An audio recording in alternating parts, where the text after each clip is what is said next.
What are the organs of the respiratory system, do you think? The lungs, okay, the trachea, the larynx. What's the main function of the respiratory system? Exchange of gases. Which gases do we want to bring in? Oxygen. Which gas do we want to get rid of? Carbon dioxide. So we want to bring in oxygen, get rid of carbon dioxide. This is a really simple function, but it can be very complex on how we accomplish this function. So primary function is bring in O2, get rid of CO2. We have secondary functions, one of which is phonation, which just means voice production. And what is your dog's voice? Barking, or if you have a cat, it's meowing or yowling or something like that. And then it helps to regulate body temperature. Okay? Dogs and cats, as we said previously, don't really sweat a lot, don't have a lot of sweat glands, so they regulate body temperature by moving hot air out of the body, by panting. Okay? And it also helps them to regulate their acid-base balance. As it turns out, the more CO2 that's in the bloodstream, the more acidic it becomes. Blood itself has a normal pH of what? 7.35 to 7.45, so 7.4 sounds good. And when it's bound up with more carbon dioxide, it becomes acidic. In fact, it becomes so acidic, we call it respiratory acidosis. And sometimes that's because the animal is not breathing quickly enough. It's building up CO2. So breathing does help to regulate acid-base balance. And of course, it's important for smell. Dogs, cats have a lot greater sense of smell than we do. I'm not going to talk about it this time because it's part, to me, of the nervous system, but they do breathe that smell in, and it's important. And that's why they're always stopping somewhere, right? They're checking their pee mail where other animals have urinated, and so they can tell a lot about that animal. All right, the lungs are in the thoracic cavity, and then the thoracic cavity is separated from the abdominal cavity by what structure? Diaphragm. Diaphragm, skeletal muscle. Okay, the mediastinum is this area up here that has the area between the lungs where the heart is located. All right, respiratory processes. Well, first of all, before we exchange gases, we have to breathe. And this breathing we call pulmonary ventilation. Simply, we're moving air into and out of the lungs, okay, with the use of our diaphragm, and also what other muscles help us to breathe? The abdominal muscles help you to forcefully exhale. Okay. The intercostals help to breathe as well. Okay, so that was pulmonary ventilation. Next is external respiration. Okay, and this is movement of oxygen from the air in the lungs into the pulmonary capillaries, and CO2 from the pulmonary capillaries back into the lungs so it can be breathed out. So despite the name, external respiration actually happens within the lungs. Okay. And then we have something called internal respiration, which is the opposite process. This is in the systemic capillaries where we're offloading oxygen for the tissues, and the tissues are giving us back the carbon dioxide. Okay? So that's called internal respiration. And so just write down there that this happens in the systemic circuit. External respiration happens in the pulmonary circuit. And then transportation of respiratory gases. How do they get where they're going to go? Who carries the oxygen, for example? Red blood cells on hemoglobin. As it turns out, CO2 is carried in a few different ways, but the most important way is through bicarbonate ions dissolved in the plasma. So we'll talk about those processes a little bit later on next week. Okay, so we need to distinguish between the respiratory zone and the conductive zone. The respiratory zone is the area in the lungs where gas exchange actually takes place. And this includes the alveoli, these little clusters of air sacs, the alveolar ducts, and the bronchioles. The alveoli, what are they made up of? Simple squamous epithelium. And so if I want to imagine that I've got an alveolus right here made up of a single layer of epithelium, and here's the oxygen, and then the blood vessels on the outside, how many cell layers are they made out of, the capillaries? Capillaries are how many cell layers thick? One. So this is good because oxygen has to cross just two cell layers thick to get from the air into the bloodstream. And that's why simple epithelium are so good for this job, because they give us the least resistance to moving gas from the air in the lungs into the tissues. So that's why we have simple squamous epithelium. So everything in here is called respiratory zone. Everything that's not respiratory zone is conducting zone. Okay? The purpose of the conducting zone is to get that air down to the respiratory zone. So basically, everything from the beginning of the mouth all the way down until we're into the bronchioles is part of the conducting zone. So the mouth, for example, the pharynx, okay, the trachea, the larynx, all of that is part of the conducting zone. Before we do that, just want to show you the turbinate bones that are in the nose. Okay, as an animal breathes in, the air moves over that, it's moistened, it's humidified before it goes to the lungs. The other thing is if it's really hot outside and the animal's overheated, as it pants, the air from inside of its body moves over these turbinate bones, picks up excess heat, and carries it out of the body. So in essence, they're sort of like radiators that help to maintain the body temperature. And then we have the pharynx. So the pharynx is an important area because it's the junction between the respiratory tract and the digestive tract. Okay. Air coming into the mouth, which way do we want it to go? Which tube? We want to go to the esophagus? Not good. Okay, let's go to the trachea. That sounds good. Trachea is going to the lungs. So we want air to go this way, and then food and stuff to go this way. This is a pretty ingenious valve over here because think about, when you eat and drink and have conversations, you're talking and breathing, you're probably doing it in a dignified way. But then think about like 12 dogs running to the same bowl, and they're like, they're eating and snarling at each other at the same time, and somehow, crap's not coming out of their nose. Like that. So there's this ingenious little mechanism here. This is what we call our epiglottis, and it's like, one of those like garbage can lids that automatically pops up on those waste paper baskets, and it closes off the airway so that when you're swallowing something, the food goes down this way, and then when you're breathing, air comes down this way. Now, this is important because your trachea is up front and your esophagus is deep to the trachea. We ever talked about intubation at all? Okay, so sometimes we want to put a breathing tube in an animal, and we do that so that we can maintain the airway during anesthesia. Because when an animal is under anesthesia, they don't have a gag reflex, which is important because if you don't have a gag reflex, you can choke, you can aspirate. What is aspiration? It's when your vomit goes in your lungs, right? Vomit like this and it just goes down in there. Normally that doesn't happen to us on a daily basis because if you vomit, you'll automatically gag and cough that up, right? But if you're unconscious, you don't do that. We don't want dogs to aspirate while they're under anesthesia, so we put a breathing tube in and then we inflate it with a cuff so even if they do vomit, stuff can't get down there. The other reason we want a tube down there is because during anesthesia, this is how we're delivering the anesthetic. Most of the times we use a gas anesthetic that we're administering into the lungs. Why do you think that works particularly well in the lungs? Yeah. The lungs drive the heart, affected by the lungs. Well, the lungs are simple epithelium, and so an anesthetic can cross really quickly, as opposed to think about the digestive tract and how long it takes a pill to take effect for you. How long does it take an aspirin or something that you take as a pill to take effect?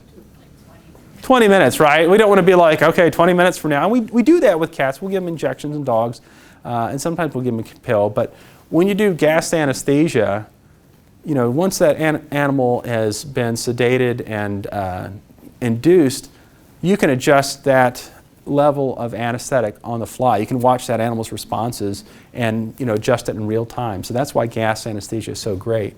So we're administering that by which of these tubes, do you think?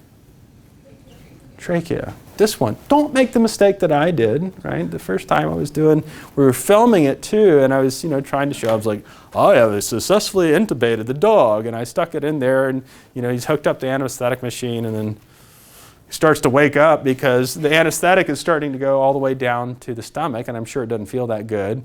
Meanwhile, yeah, he's waking up because he's not getting much oxygen, and it's also not processing any of the anesthetic gas. So anyway, the larynx. The larynx is the gateway to the trachea.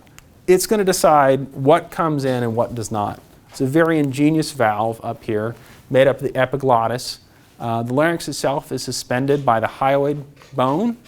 And we've got a thyroid cartilage, a cricoid cartilage, and then of course these tracheal rings. Just feel right here. Feel those rings on your trachea. What do you think the purpose is? Support. Yeah, keep your trachea open. The airway, we need that pretty much all the time, right? It's not like the esophagus. The esophagus, we can let it shut down, let it squeeze shut when we're not swallowing, but the airway needs to be open all the time. There are sometimes dogs that have collapsing trachea syndrome, and they'll be like, you know, that thing, their trachea keeps collapsing on them. It causes some breathing problems. So normally we want really well-developed cartilage rings. So here's the larynx, epiglottis. Again, draw yourself an esophagus back here, would be in back of it, esophagus. Okay, so we've got the larynx here, and the larynx's job is to decide if that's air, it's going to come down here. If it's not air, you go back to the esophagus. So what was this little flap here called? Epiglottis, okay, and that's made up of hyaline cartilage, or I think elastic cartilage maybe. It's cartilaginous flap covered with tissue. And then we've got our thyroid cartilage that makes up the body of the larynx. Okay, and in here we have our vocal folds or vocal cords. What are their two functions of the vocal cords? Yes, to make sound. My dog does not sound like that. What are the other functions? We can also use it to close off the respiratory tract. If something goes down the wrong way, the vocal folds can snap shut, which you will experience when it comes time to intubate a dog or a cat. If they have any sensation in there, you put that tube down, they're going to try to slam shut, and it'll be very hard to put that tube down there. All right, so the trachea is your windpipe. Okay, and it's the main airway, part of our conducting zone, bringing air down to the lungs. There's no exchange of gases happening here. It's just what we call anatomical dead space. Now, the lining of the trachea has a ciliated, pseudostratified columnar epithelium. Why do we have cilia there? To help trap the crap. Help trap the crap, right. The mucus is what's trapping the crap, that's right. So what are the cilia doing with the mucus? Making sure you don't drown your crap. We don't want all this mucus to accumulate in the lungs and the airways, so it's forcing it upwards towards the larynx and pharynx. So yeah, the cat can go and like cough up this huge hairball with mucus and slime in it, or if you're more polite, you just swallow it, something like that. Okay. All right, so this is a transverse section, a cross section through the trachea. Here is our tracheal cartilage, made out of what kind of cartilage? Hyaline cartilage. Okay, so this would be the anterior, this is actually the bottom part of the animal right here. And up above that, dorsal to that, we're going to have the esophagus, which is normally just a collapsed tube. Now, in here you can see the pseudostratified ciliated columnar epithelium. And then we've got this thing right here. What is that? This is the trachealis muscle. Okay, it's smooth muscle. It's mainly there to aid in coughing. Okay, when you cough, what are you trying to do? Expel. Expel something that's gone down the wrong tube, whether it's mucus or whatever. This epithelium is very sensitive. It has sensory structures in there, so anything that touches it while that animal's awake is going to initiate this coughing reflex. And when you cough, air is being exhaled outward to help eject whatever that foreign material is. Now, what do we know about the size of a lumen and how forceful we can move something out? When it's smaller. You've got a water hose. Yeah, when it's smaller, it's more forceful. More forceful. So by reducing the size of this lumen, we can make the cough more forceful and productive. So in that case, when you cough, this muscle contracts. It narrows the airway substantially. And when you exhale or cough up like that, it helps to generate a higher velocity of air being coughed up to help to dislodge whatever that is that's gone down the wrong tube. Other conducting zone structures, we go from the trachea to the bronchi. Bronchus is singular, bronchi is plural, and these are the primary bronchi. Okay? And then you see they branch off. What do you think the next structures are called? No, secondary bronchi. And then those branch off, and those are going to be called tertiary bronchi. So tertiary means third. Okay, so we have primary bronchi, secondary bronchi, tertiary bronchi, and then we branch off into the bronchioles. Now, once we get to the bronchioles, we get to what we call respiratory bronchioles, and there's a little bit of gas exchange that happens there. But the big important point is there's no gas exchange in these higher structures. Primary, secondary, tertiary bronchi, trachea, no exchange of gases happen there. Okay. But they can be important for that animal's respiration. Can you think of any respiratory diseases that affect animals and sometimes people that have to do with the airways? Asthma, okay. Asthma, where we have inflammation of the airways, narrowing of the air passages, it can be life-threatening in people and sometimes in dogs too that have asthma attacks, okay. In people, we also have COPD, which is chronic obstructive pulmonary disease. What's the main cause of that? Smoking. Do we ever see that in dogs? Yes. You see it in dogs, particularly smaller toy breeds that have owners that are heavy smokers, right? They're just sitting there, little chihuahuas like, Mom, I can't breathe, you know, and then, so we can have the same types of diseases in there if we have somebody that smokes heavily around their pets. I think Dr. Kaya even had an article about that in Midweek years ago. Yes? Okay. The other thing that happens is that as we go down in these airways and we branch off, we become less cartilaginous and more muscular. There's more smooth muscle in there to adjust the size of the airway.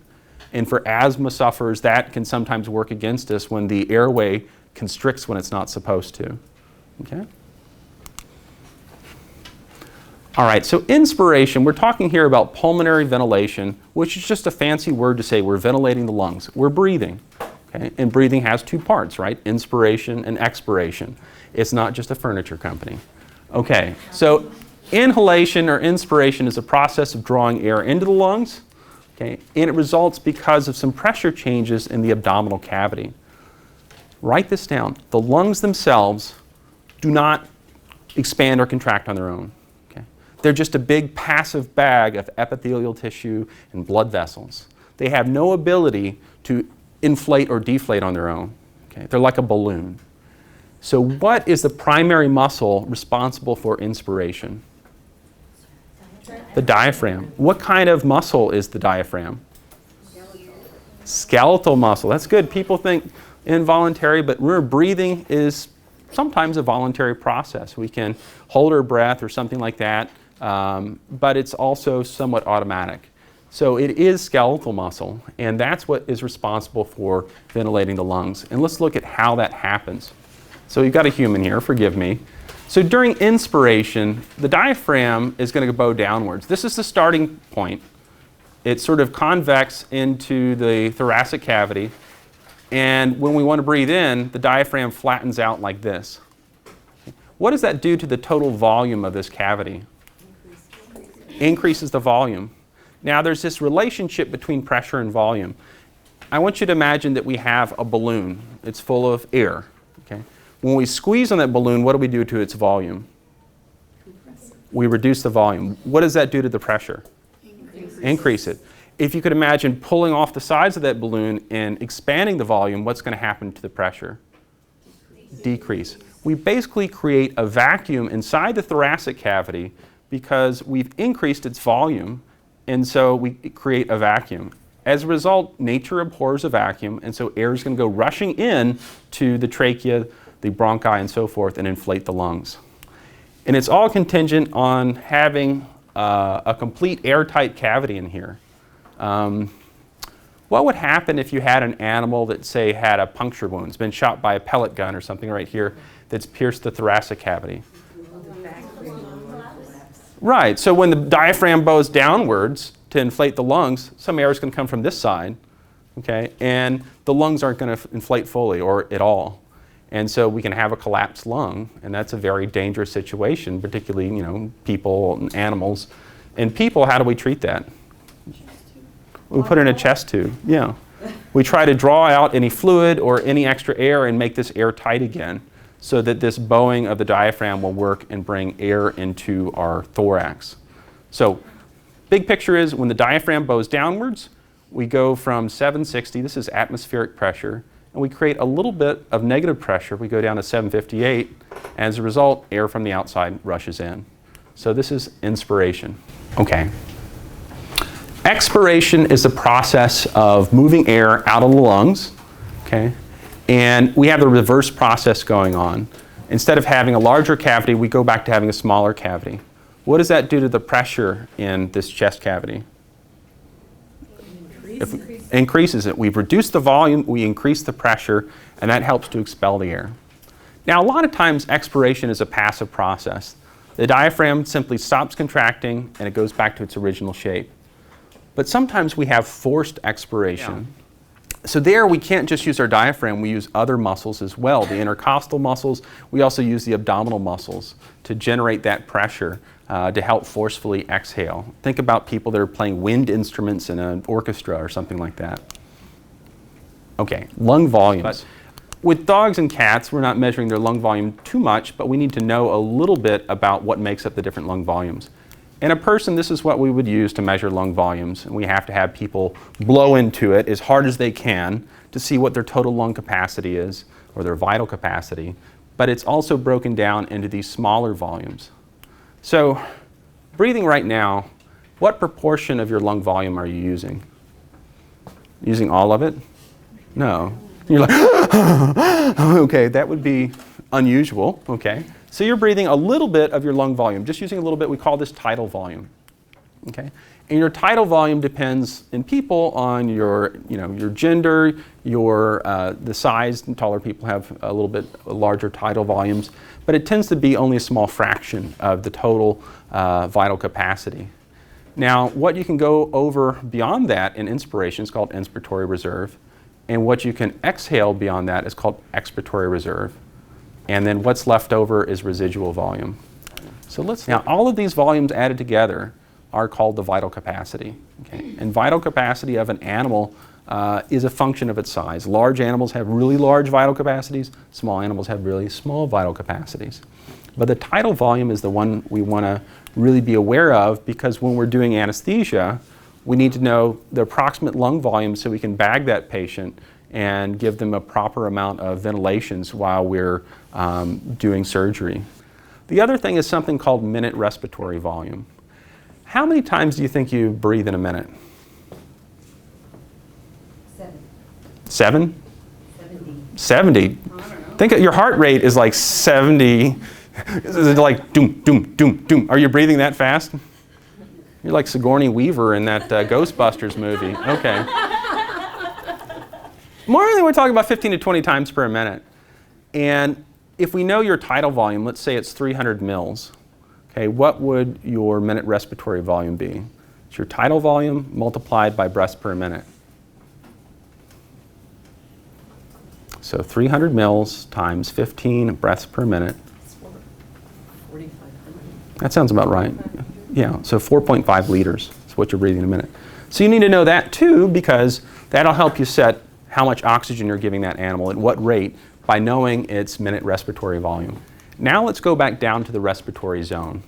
The respiratory zone was where gas exchange occurred, and that process was called external respiration, the exchange of gases between the alveoli and the pulmonary capillaries.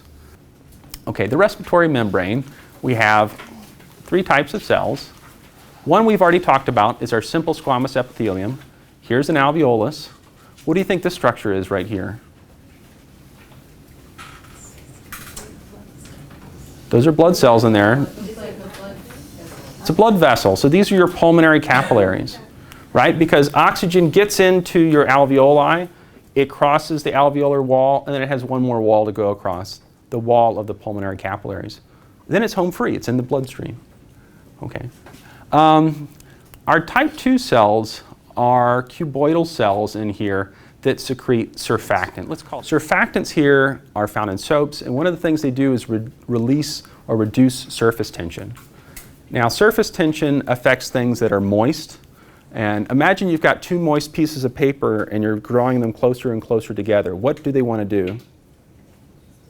Stick together, right? You get them close enough, they stick together. And that's because of surface tension. And we don't want that because there's not much support inside this alveolus. It's microscopic. It's only made of simple squamous epithelium. And when you exhale, can you imagine exhaling and the walls of the alveoli get close together? What would happen? They would stick together. They would collapse. Why would this be a bad thing? Yeah, we're having something happen called atelectasis, where the alveoli collapse and then it's hard to open them back up again. So we don't. Oftentimes when I ask people, what is the composition of air, how much oxygen, people are like 80%. And that kind of bothers me because, it would make smoking a lot more risky than it is, right? You light up. Air is actually about 20.9% or 21% oxygen. Okay?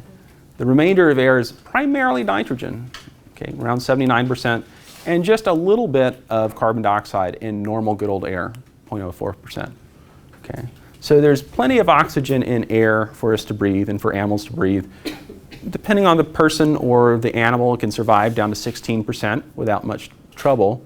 But more is always good, and that's why we use 100% oxygen while we've got a patient under anesthesia. Also because they're probably not breathing as frequently as they normally would. So oxygen and carbon dioxide are the gases we're primarily worried about. Nitrogen is an inert gas. Doesn't really matter when we're talking about veterinary patients. Unless they're scuba diving or something like that, you can just sort of take nitrogen out of the equation. Okay. So these are the normal percentages. But realize that whether or not a gas is life-sustaining depends on the percentage, but it also depends on what we call the partial pressure. Okay, the pressure and the percentage together make up partial pressure. For example, what happens if you go up in an airplane that's not pressurized? How much oxygen do you think you have to breathe? More. Okay. Yeah, the oxygen molecules are spaced out. They're still 21%, but they're a lot further apart. So that's why if they lose cabin pressure in a conventional airplane, they're going to drop down the oxygen mass, give you 100% oxygen. Right, so partial pressure of a gas is the percentage multiplied by the atmospheric pressure. Okay. So what would the partial pressure of oxygen be? So atmospheric pressure is always 760 millimeters of mercury, unless we're on top of Pikes Peak. If we're at sea level, it's 760. So what would the partial pressure of oxygen be at sea level? 159. Yeah, 159 point something. About 160 is the partial pressure of oxygen in normal air. So the processes that happen in the respiratory tract, we've gone through one of them. We talked about pulmonary ventilation, and now we're talking about external respiration. External respiration is the exchange of gases between the alveoli and the pulmonary capillaries. So what vessel brings blood to the lungs? Pulmonary arteries. And pulmonary arteries are carrying high oxygen or low oxygen blood? Low oxygen. What chamber of the heart did they just leave? The Right ventricle. Okay, so we come from the right ventricle, go to the pulmonary artery, go to the pulmonary capillaries, and we have blood that is low in oxygen, high in CO2, and it goes around our alveoli. Now the alveoli are relatively high in oxygen and low in CO2. And so oxygen goes into the capillaries and CO2 goes from the capillaries into the alveolus. Why did they go this direction? What determines their diffusion? Okay, the process was simple diffusion. There's more oxygen here, so it's going to go from an area of high to low concentration. There's more CO2 here, so it goes from high to low, back into the alveoli. So that what leaves the alveolus and the pulmonary capillaries ends up being high oxygen blood that has a relative low percentage of carbon dioxide. Oxygen is transported primarily by what cells? Red blood cells. Okay, so 98% or more of oxygen is transported by hemoglobin inside our erythrocytes.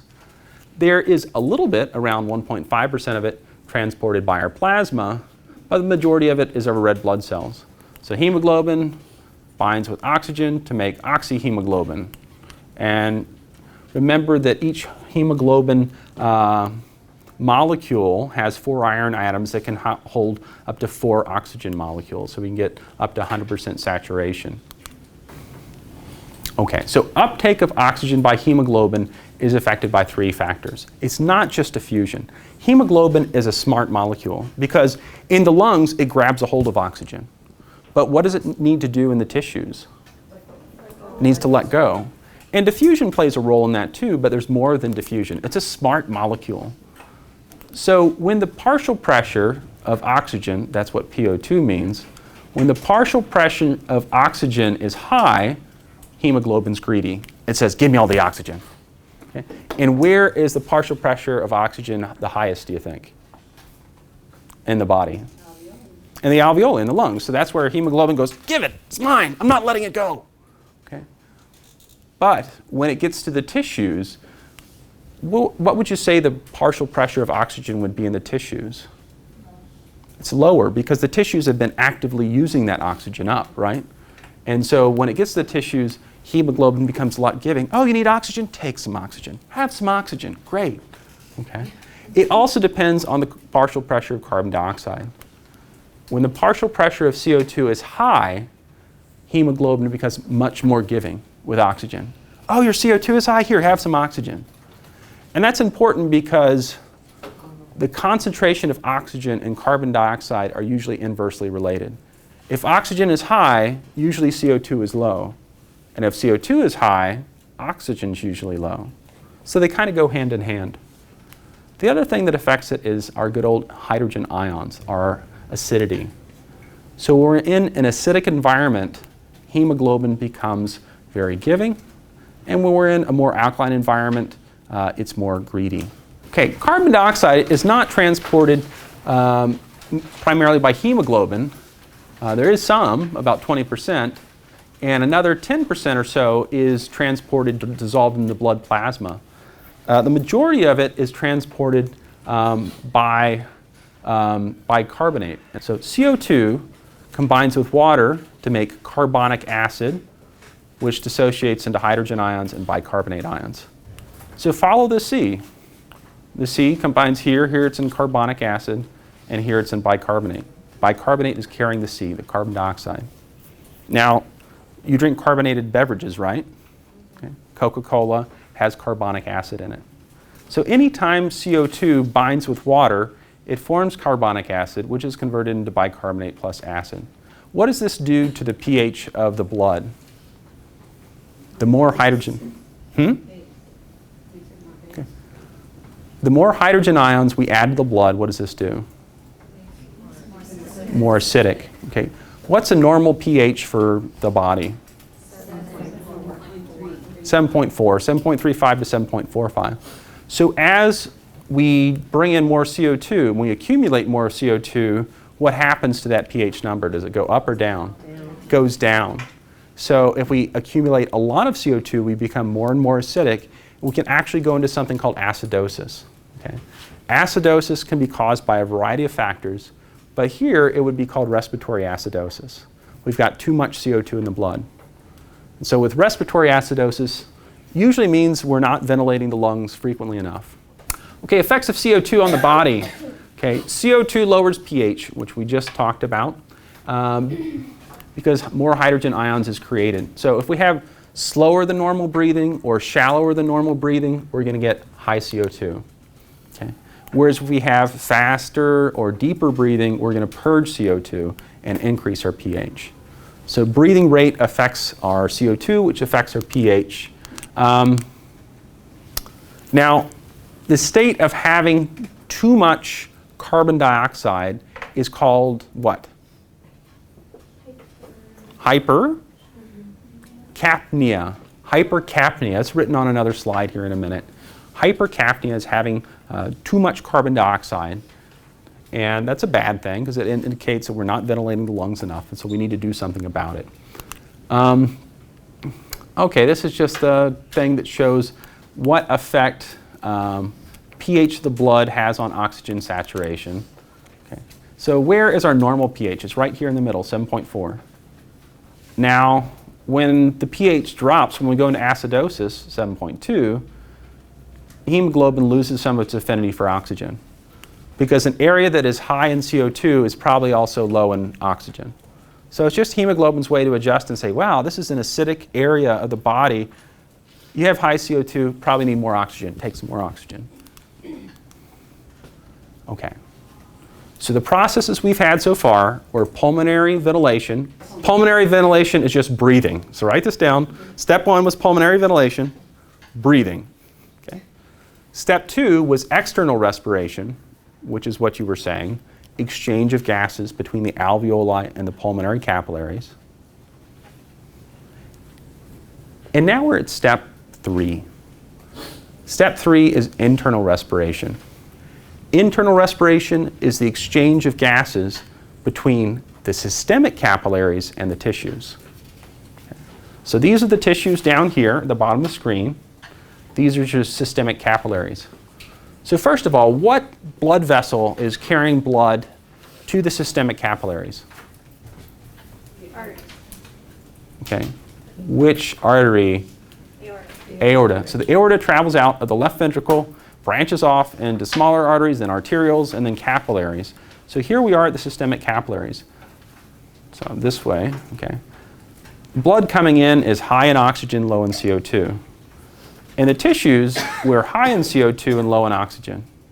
And so oxygen goes from the systemic capillaries into the tissues, and carbon dioxide, because it's more abundant in the tissues, comes out of the tissues, goes into these systemic capillaries to travel back to the heart. So CO2, because it was high in the tissues, because of metabolism, jumps into the systemic capillaries and eventually is brought back to the heart. And what chamber of the heart is it going to enter? Yeah, the right atrium. What was the major vein that brings blood back to the heart? Vena cava, right. Okay, respiratory center. Now, respiration's interesting because kind of like heart rate, it can be affected by emotions and things like that. But whereas we can't consciously control our heart rate, we can consciously control breathing, right?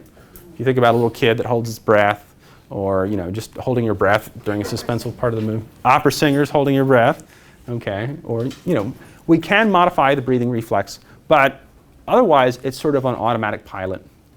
And so the breathing areas are located in the brainstem and the medulla oblongata and also in the pons, okay?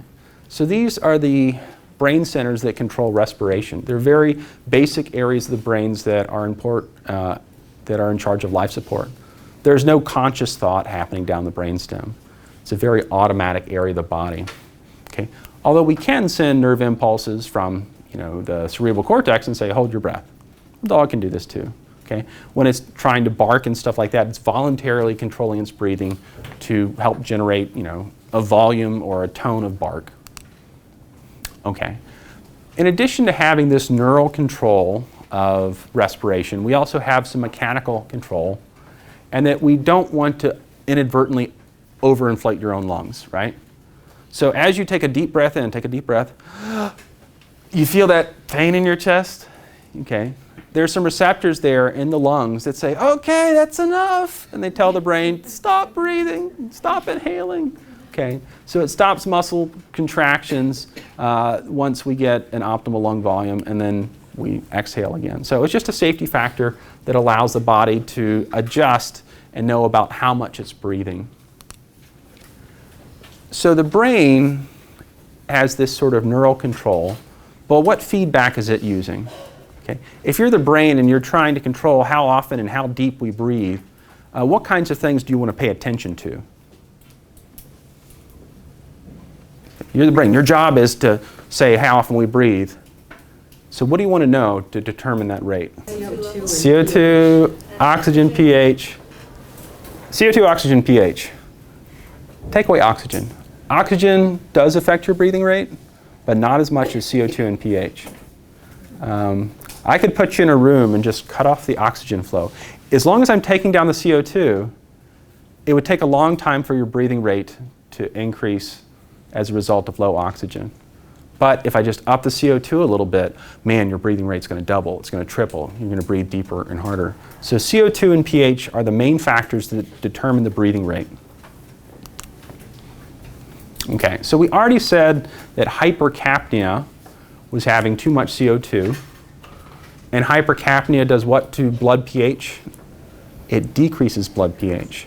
Remember, because more acidic, right? But when I say increase or decrease in pH, I mean what is the number doing? So normally we're 7.4. We have too much CO2. What happens to that number? Goes down. Okay, so the pH of the blood can go down as we have too much CO2. And what do we call that? It can put us into respiratory acidosis. Okay, so that's hypercapnia. Hypoxia is having lower than normal blood oxygen levels. Okay. Again, usually hypoxia and hypercapnia go hand in hand because they just indicate that we're not ventilating the lungs enough. But there's some cases in surgery where we can have the perfect amount of oxygen because that animal's on 100% oxygen, but we can still have hypercapnia because we're not ventilating the lungs enough. Okay, but usually oxygen concentration and CO2 are inversely related. High oxygen, low CO2. Okay, factors affecting breathing rate and depth. Partial pressure of CO2 is a big one. The hydrogen ion concentration, which is affected by what? CO2. And then oxygen is a distant third. Okay.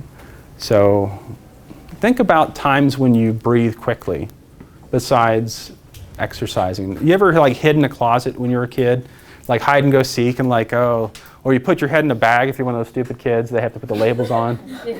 You ever put your head in a bag? You're like, Everybody does. yes, yeah. That's the reason why we have to put like the labels on the bag. Do not stick your head in there. So what does it feel like when you're breathing in that bag? You get lightheaded, and you also get anxious and nervous, and your respiration rate will automatically increase. The reason that's happening is because of carbon dioxide. Okay? The carbon dioxide in your breath is accumulating in there, causing hypercapnia. One of the things I've just asked that you be able to diagram a simple anesthetic loop because it's important for the respiratory system to understand how it works. So when we're giving anesthesia to an animal, okay, we're usually doing it, or oftentimes doing it, by an inhaled anesthetic, and we're also giving them 100% oxygen. Why are we giving them 100% oxygen? Well, we want to reduce the chances of hypoxia. And when an animal's under anesthesia, oftentimes it's breathing less frequently. And so hypoxia is a concern. So it's just a lot easier to give them 100% oxygen. It greatly reduces the chances of hypoxia. So oxygen goes from here, it goes into what we call a rebreather loop, okay, so that we can keep recycling this gas. Now, if we keep recycling the gas, what do we need to do to it so the animal continue to breathe it? Clean it. We need to clean it, okay? Clean it of what? CO2. CO2. So somewhere in there, I think this is I, we have some little granules called sotasorb, and it's just like, it looks like kitty litter, right? And it just absorbs carbon dioxide. And then this is putting in more oxygen. So we're just rebreathing the same gas after cleaning the CO2. And then down here is our vaporizer, which is adding a little bit of our gas anesthetic, usually isoflurane. So we're keeping the animal in anesthesia and also being very efficient about how much oxygen we use and how much anesthetic gas we use. So this is a closed loop system, and the animal's breathing in, breathing out, air is going this way, and there's check valves along the system. So be able to understand how the loop works. Oxygen comes in, gets a little anesthetic gas, travels to the patient, patient breathes in the oxygen, expels some carbon dioxide, that gets taken out here, and then it goes back again. Now, this bag right here is what we call the rebreather bag. As that animal exhales, think about yourself exhaling into a bag, that bag inflates. As the animal inhales, the bag decreases. So it's just like you breathing into a bag, except the bag is actually attached to some tubes. So we call this the rebreather bag. Is that a visual way of knowing the animal's breathing? Yes, that is absolutely a good way. I'll talk to you in a minute about some of the ways that we monitor an animal during anesthesia. And down in the Vet Tech Annex, we have the most high-tech stuff that's on the market. But if you go to a lot of mom and pop clinics, they don't necessarily have that. They do have this bag. And it's the vet tech's job to watch this bag, make sure the bag's still moving, right? The other thing the bag can be used for is if the animal isn't breathing as much, you can squeeze that bag and get it to inhale, right? Okay. So that's how we ventilate the lungs in most veterinary clinics. Effects of anesthesia on the respiratory system. Just like the effects on the cardiovascular system, the effects of general anesthetics on the respiratory system tend to be depression. they tend to cause something called bradypnea, if I can pronounce that, which means what? Slow breathing. Slow breathing, shallow breathing. Okay, this is bad because it can cause what? Hypoxia and hypercapnia. Sometimes you'll hear people say hypercarbia instead of hypercapnia. It's essentially the same thing. So we're going to have hypoxia, hypercapnia. We don't want that. And so the ways that we have is, again, bagging the patient. This is external, not on the machine. But there's that anesthetic bag or the rebreather bag on the machine that we can squeeze and get that animal to breathe more quickly. Okay? And we can also put them on a ventilator. The ventilator automatically has that animal breathe, okay, every few seconds, depending on what you set it on.